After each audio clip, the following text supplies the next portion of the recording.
How do you measure success? Do you measure it by the material things one has accumulated?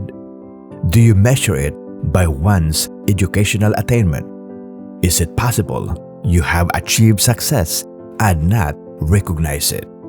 Welcome to TBN or Today's Bible Nuggets. In this video, we'll talk about an important topic entitled The Measure of Success.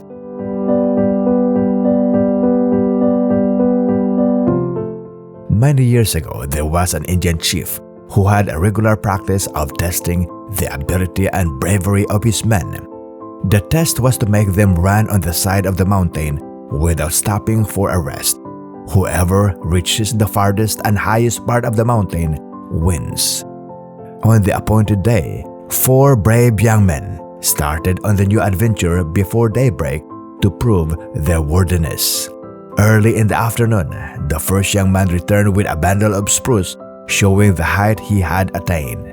A few hours later, the second young man came back with a twig of pine, and then, late in the afternoon, the third young man brought an alpine shrub.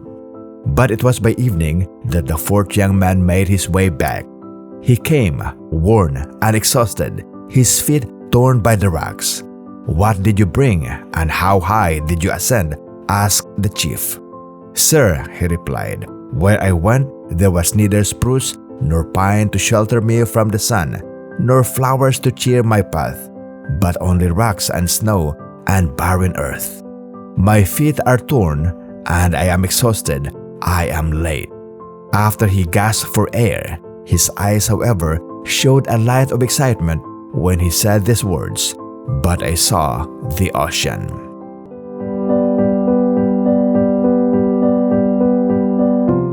Like the 3 previous young men, we live in a time where we measure someone's worth and abilities based on the material evidence they can provide.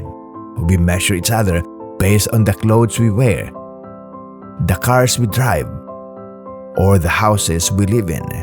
As a society, we are driven by the material things we want to possess. Unfortunately, the material things we own often add to our already stressful life. We have become so materialistic that we require collateral to form business partnerships and a prepayment to access various services. Of course, material things are blessings. They result from our ability and hard work. Unfortunately, they don't last forever. The first young man's bundle of spruce, the second young man's twig of pine, and the third young man's alpine shrub will eventually fade and disappear. But seeing the ocean for the first time will remain in the fourth young man's mind forever.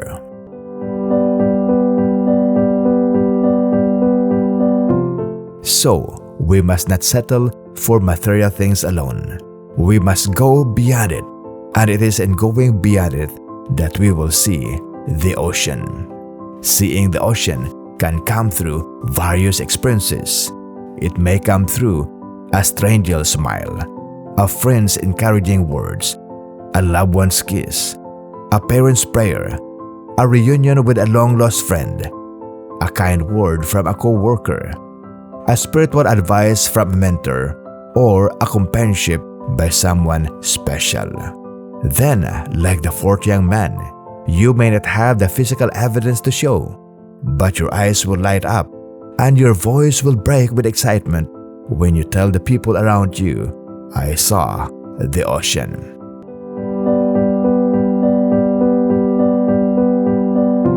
Jesus said, "Do not lay up for yourselves treasures on earth, where moth and rust destroy, and where thieves break in and steal. But lay up for yourselves treasures in heaven, where neither moth nor rust destroys, and where thieves do not break in and steal. For where your treasure is, there your heart will be also." If you have enjoyed this video, please don't forget to subscribe and like this channel. Thank you.